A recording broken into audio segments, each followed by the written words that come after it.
I'm not going to vote for the Tories, I can tell you that much. I would say I have a good beat on what everyone my age around the country thinks. But in London, I think 95% of people my age in London are genuinely furious with the last 20 years of politics. 1, 2, 3, I voted for Labour because I want change, because in my opinion the UK is a mess, right from the economy, as I said, to young people being stabbed like every week. I'm a father of 2 young sons, age 12 and a half and 11, and is very worrying for me. Child protection services are overwhelmed, our NHS is overwhelmed. The one thing some of us feel really proud of about this country is the NHS, and it's falling apart, and I'm really worried about that. The NHS is always a top issue. It's always in number 1, number 2 or number 3 for UK voters in every election that I can remember. And satisfaction with the NHS is the lowest it's been pretty much ever, and the decline since 2010 is absolutely huge. People were saying that a decline in the quality of service, the speed of service, your ability to get appointments, waiting times.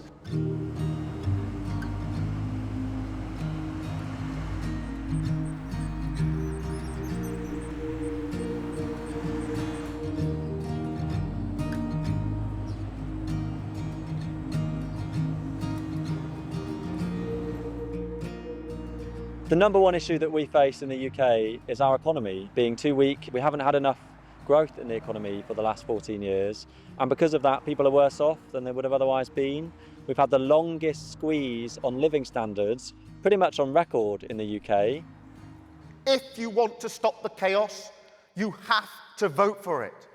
If you want to turn the page, you have to vote for it. If you want to start the work of national renewal, rebuild our country, return politics to public service, then on the 4th of July, you have to vote for it.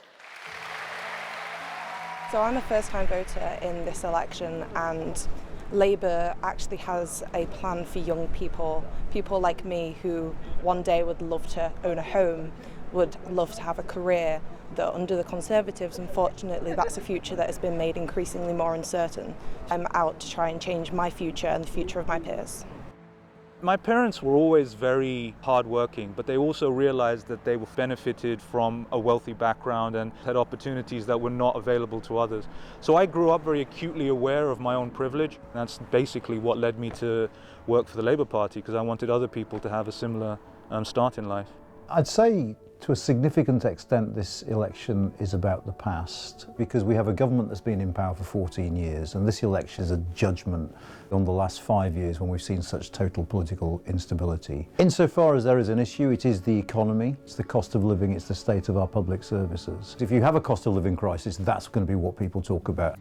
So today, the message is we are going to try and knock on doors that we haven't spoken to, of which there are not many, because we've done an enormous canvass here over the last 6 weeks, and in fact over the last 4 months. For me, the big thing is climate change. I think it's just the paramount issue for our generation and for the world right now. So it's really positive to see the chance of a Labour win here, and I want to make that as big of a win as possible so that they can do the most good as possible for our environment. So Battersea is an inner London constituency which is very diverse. People from different backgrounds in different countries, and probably represents modern Britain. So you see behind me, we have big housing blocks, and the majority of people there live social rent tenants. So some of the main issues is making housing here work for everyone. So make sure everyone has a safe, secure, and generally affordable home.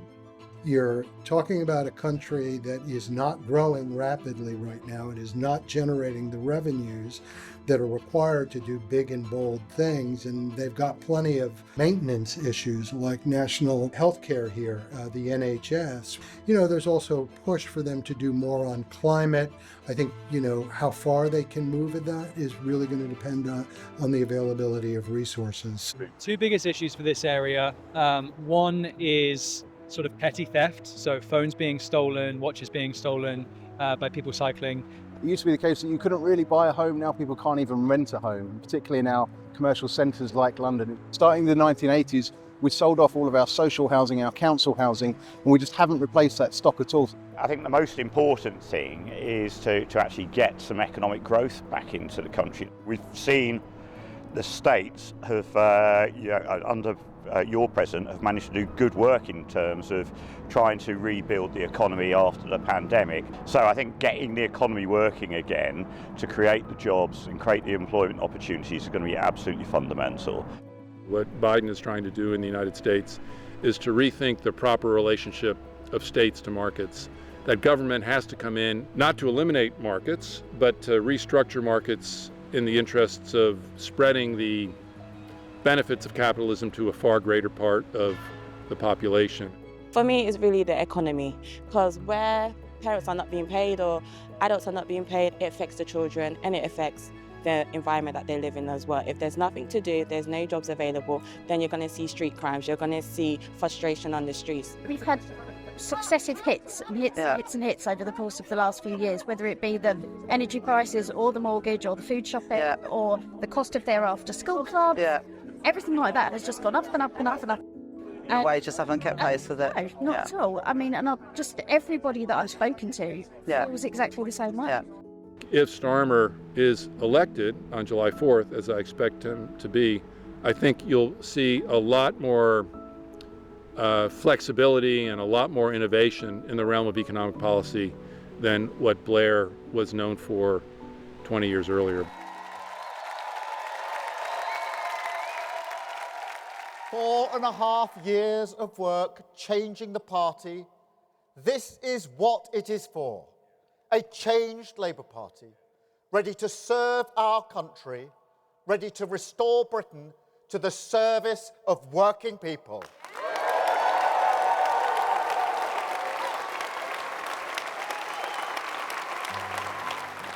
Keir Starmer's mission was to return the Labour Party back to the service of working people again. And what he meant by that was to reroute the Labour Party in our origins, which has always been a more socially liberal, more middle class and working class voters. And it's that latter group that had left the Labour Party behind some time ago. The high point of the British manual working class, let's say from 1900 to the 1950s, when it accounted for, let us say, 75 or 80% of the population, the dominant party in Britain was not the Labour Party, but the Conservative Party. A majority of the working class probably voted Labour between 1945 and 1970. That's probably true, but only just. So this has been fundamentally a working class country that voted Tory. Real wages are less today than they were in 2008. So it's been a tough time for unions, and the drift away from manufacturing towards services has continued relentlessly. Union heartlands have been squeezed. The traditional centres of unionisation, as in the United States, have disappeared. They've been outsourced to China or some other place where workers are cheaper and where labour conditions are less rigorous for the employer. The British Conservative Party offered its working class voters lots of things that the working class wanted. For example, protection for industry. It was the party of tariffs. It was the party of empire. And it was also the party of drink as opposed to temperance. And it was also perhaps the party of authority, which appealed to sections of what was always a rather divided working class. It's a big issue. Many parts of this country feel as if they've been left behind, particularly some of those traditional industrial areas, ex-mining areas. And it is going to be very important for an incoming Labour government to try and do more to support those communities, to give them the opportunities that the changes in the economy can bring them.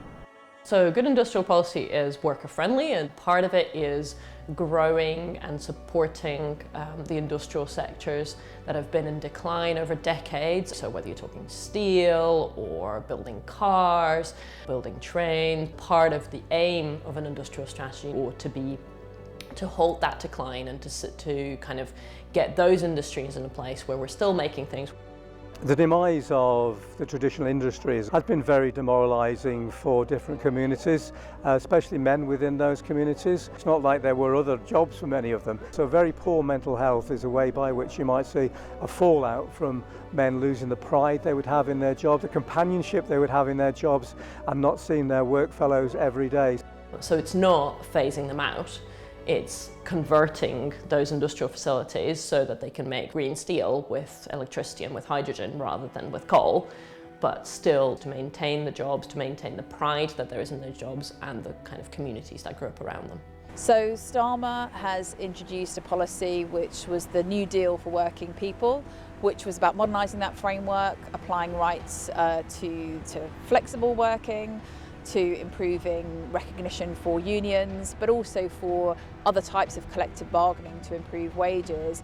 For me, my main concern is the wages and helping those who actually benefit this country, so the nurses, the doctors, the care assistants, all those. That's what I'm fighting for. I hope Sir Keir Starmer is going to give job opportunities to British people, British Caribbean males especially, because that's what I am.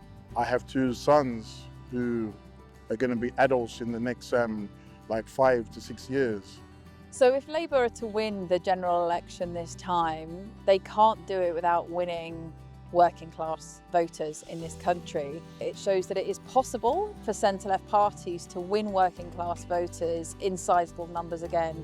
And I think that's going to be really significant for centre-left parties globally, because it will show that their longer term trajectory does not have to be purely in pursuit of college-educated graduates who are perhaps younger. If they can win a majority of working class voters again, working class voters of all ethnicities, then they have a much more sustainable path back to power.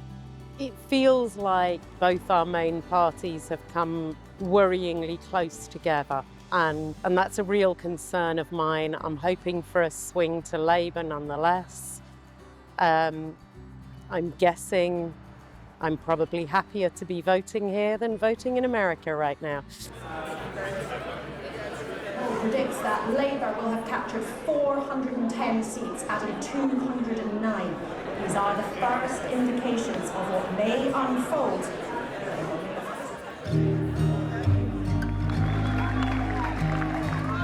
We've changed the Labour Party, returned it to service, and that is how we will govern. Country first, party second. So it's clear that if we are going to win this, we need to make sure we are putting forward a progressive vision that's based on democracy, based on human rights, based on rule of law, and making sure we're selling that in a way that the electorate understands. But the major determinant of how many seats you get in the British system is the state of the opposition, whether it's divided or not.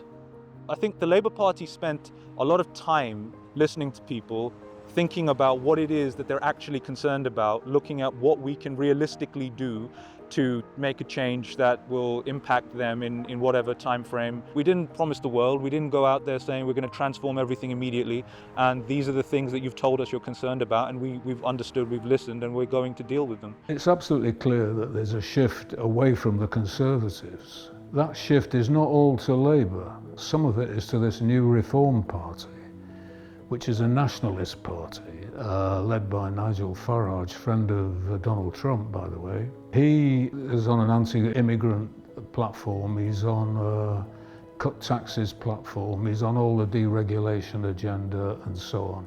We're dealing with a sort of resurgent far right in this country, as across Europe and across a lot of the world, that are sort of preaching a very divisive, racist rhetoric that's causing division and really bringing up unpleasant things that we don't want in our democracy.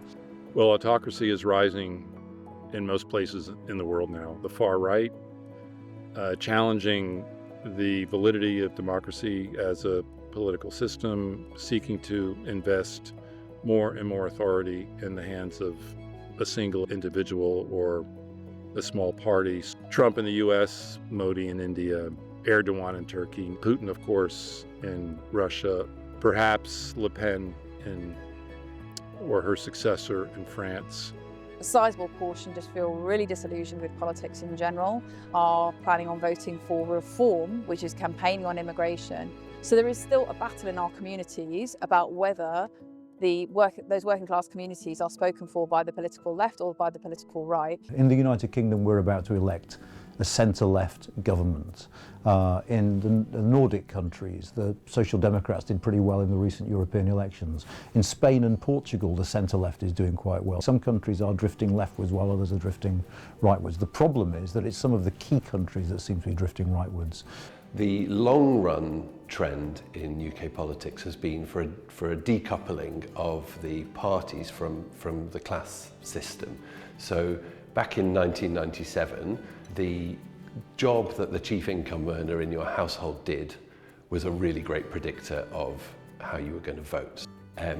By 2010, that had decoupled entirely, in part because Labour focused so squarely on that middle class, on Middle Britain, and at the same time, as we're going through a cost of living crisis that the likes of which no one's seen for decades in this country, the way that is being expressed is through the language of class, which perhaps never really went away.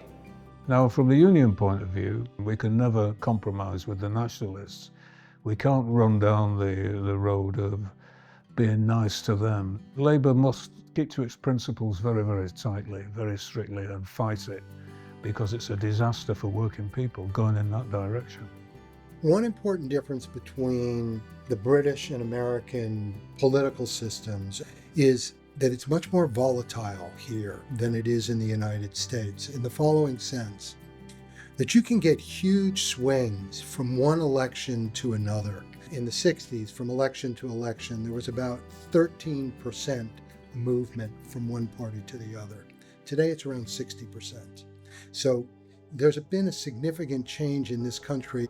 There's going to be loads of marginal seats where the margin of victory is somewhere around 5%. But secondly, because people are voting not with any real trust or hope that these politicians are going to deliver for them, and they're giving them a very short leash in time in which to actually prove themselves.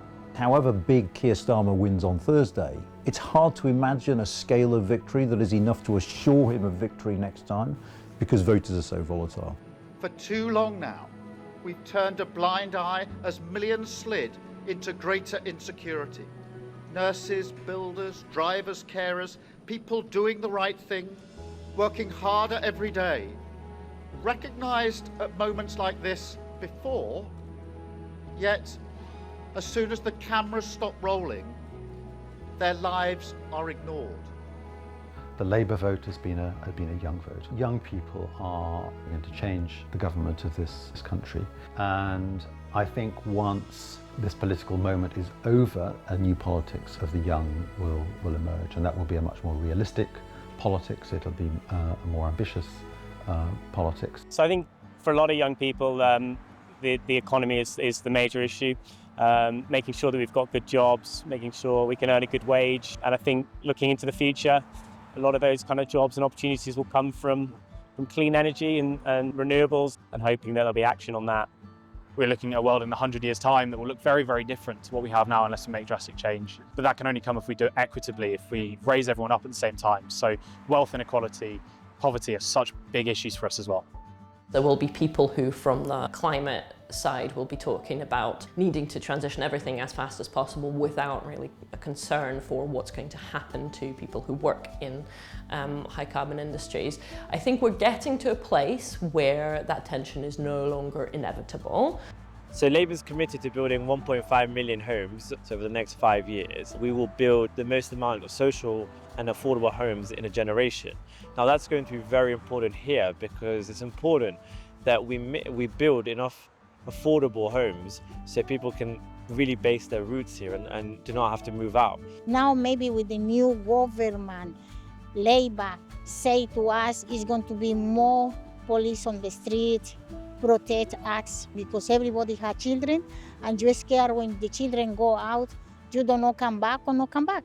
In this part of North London, 100,000 people are waiting for treatment on the NHS. Some have been waiting not just months, but years to be seen by the health service here. And if we can bring in that revenue, we can begin to take the steps needed to turn the NHS around. If you go back, and there was Thatcher and Reagan, they both embraced neoliberalism. If you go to the 1990s, you've got Clinton and Blair. Now on the center left, embracing markets and global markets. And if you go to 2016, you've got Brexit, and then you've got Donald Trump. So a lot of people say that, here, Brexit kind of paved the way for Donald Trump. And Brexit was a vote against the prevailing orthodoxies that govern both the Labour and Tory parties in the United Kingdom. So there's a pairing at each point. Thatcher, Reagan, Blair, Clinton, and Brexit, Trump, signifying the breakup of the neoliberal consensus in this country. We in Britain have had a hard right political party. It is the result of a transformation in the Conservative Party. It has been a nativist party, it has been an authoritarian party, it has been a nationalist party. Ground floor, I have a Labour household. You work out those three, Anya, Rohan and Rupert. So there the question is, can you tell us an idea what time you think people are voting tomorrow? So campaign funding here is very different to in the US. We don't have an idea of money equals free speech. What we do have is some restrictions on what you can spend on and how much you can spend in each constituency. But what it does mean is that we rely heavily on people like myself and all the people that have been here today, local volunteers who get out and walk around the streets. So I was actually in the United States in January, and it did strike me, I think, the level of division in American politics. I got to watch the television ads that were being run by candidates there, and some of them were quite unhinged. The key question for today is the power of the private economy, the concentration of wealth in the hands of very, very powerful institutions, the inability of national legislatures to impose meaningful regulation on these entities. And until democracies find some way of doing that, I think the disaffection with democracy that we see in the world now, and is most advanced among the young, is going to continue. We have the chance to make work pay because we changed the party. We have the chance to deliver for working people, young people, vulnerable people, the poorest in our society, because we changed the party. Starmer has really taken the Labour Party on a path back to being that voice for working class people again. He's really prioritised the economy and cost of living, and solving some of those issues are going to be really difficult, immigration particularly, but that's been the course that he's followed, and it's starting to win working class voters over again. Well, and since our election day is on the 4th of July, the same day as American Independence Day, we've been saying make this your Independence Day from the Tories after 14 years.